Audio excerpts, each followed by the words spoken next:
ng mag-i-hit weight lang. And thank you sir. Dahil parang masaya itong press ko na to ngayon. Yes. maraming mga I think si Carlo Yulo nandyan, no? Yes, Yumir, nandito siya. Ako lang yung wala. Ako lang wala. Sayang naman. It's okay, Yumir, dahil nandito kami for you. We also rally behind you for that goal. I wish na nandyan po ako. Alright, so I'll give the floor to our media friends, partners, to throw their questions for you, Yumir. So, anyone? Okay. Hello. It's okay, ma.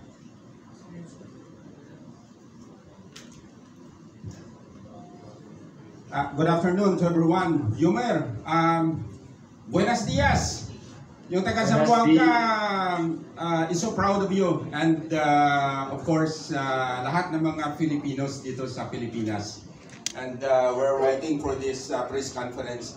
I know Yumer na nag-professional ka before. That was I guess 2020. And ngayon bumalik ka as our representative for Olympics. Right? I don't know kung anong stand ang stand mo.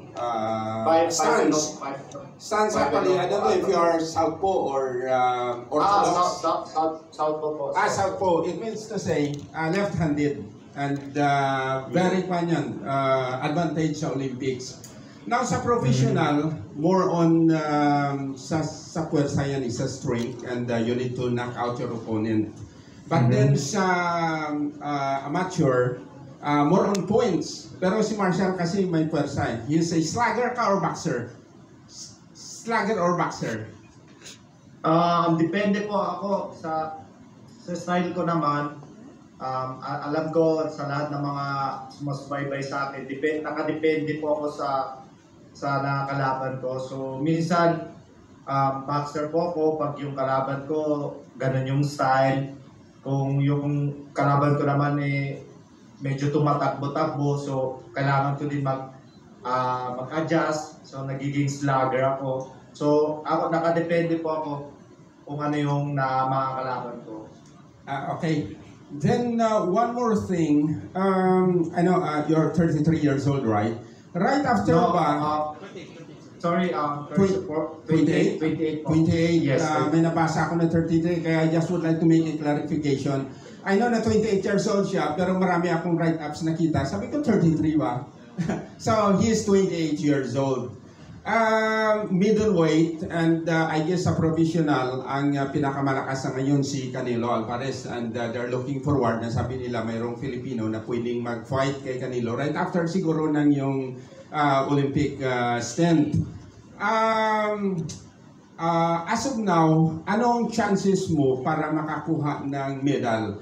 I know na sa Asian Games dito, your number one competitor is from China, wherein nalaman ko rin na he is to be light heavyweight, but then nag-share siya ng kanyang weight para magiging middleweight. Ano sa tingin mo yung chances para makakuha tayo ng gold so that the Filipino will be proud na mayroon tayong winner para sa Paris Olympics?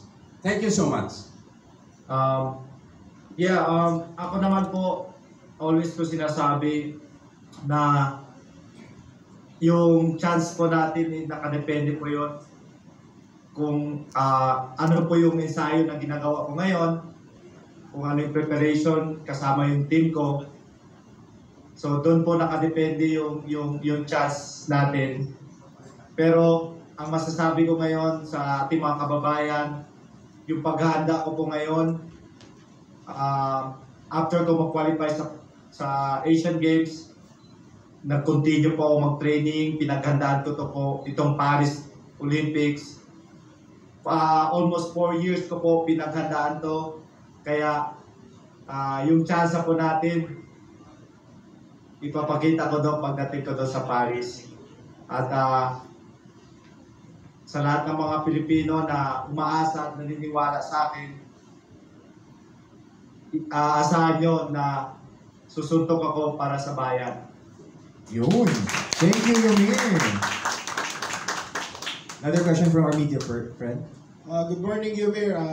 Si Philip Matel po ito ng Rappler. Tanong ko lang, kasi naghahanda tayo sa Olympics, ano ba yung tumatakbo sa isip natin? Ano ba yung mindset natin dala sa Paris? And may pressure ba?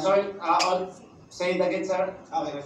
Ano yung tumatakbo sa isip mo preparing for Paris Olympics? Meron ka bang nararamdamang pressure na mag-medal ulit para sa Pilipinas? Yes po, since nag-qualify po ako, nandun na yung pressure eh.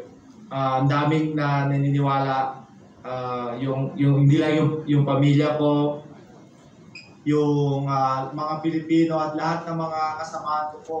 At lalo na po yung team ko dito sa US, naniniwala sila na kaya ko makuha yung gold. Kaya yung pressure na yun, nandun na po yun eh. Always ko po yung kasama. Yun po yung ginagawa ko pong motivation sa training ko every time na minsan napapagod, masakit, walang gana. Pero yung pressure na yun po yung ginagamit ko na as a motivation para magpapatuloy ako sa training ko. At ano po yung uling question niyo, sir?